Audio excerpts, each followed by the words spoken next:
Hello everyone, this is the Scarlet Troll, and since the Under the Bridge podcast is winding down, we'll be back next week to close up shop with the Super Mario Galaxy movie. Don't you worry about that, assuming you were worried.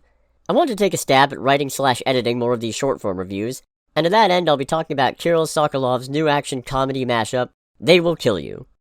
Oh god damn it, taking a stab was a pun, wasn't it? Son of a— Anyways, this movie stars Zazie Beetz as Isabel Davidson, a woman with a traumatic past and a new job at a high-rise hotel in New York City.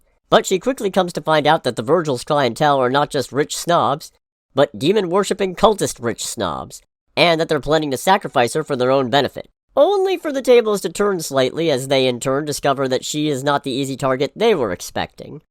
To get into more would be spoilers that I don't feel comfortable putting out in the world, because to this movie's credit, they kept some pretty big, pretty early plot details out of the trailers in their entirety.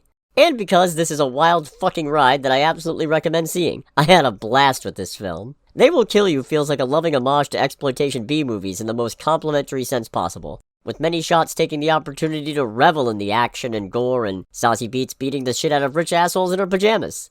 Seriously, there are some over-the-top fight scenes here, along with a slick soundtrack and a suitably unrestrained performance from Beetz that tells me Marvel's dumbest call with the Deadpool franchise was not getting her back as Domino. This is a movie with Tom Felton, Heather Graham, and Patricia Arquette, and she's still basically carrying this on her own. If I have to pick out some flaws, and in the interest of foolish disclosure I probably should, it's that, yeah, this isn't exactly a movie with deep plot or characters. There's a few interesting twists, but once the first, most noteworthy one is done, the rest start to feel pretty damn telegraphed.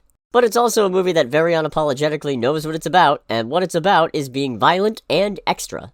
It's not a runaway favorite in the same vein of Sinners or Hundreds of Beavers, but for now, They Will Kill You is solidly my favorite release I've seen this year, and I'm happy to put it in the top tier of what Martin Scorsese would call cinema. Check it out for yourself, make sure to like, comment, and subscribe if you like the review, and I'll be back maybe next week, but maybe the week after. You know, last podcast episode and all. Check it out!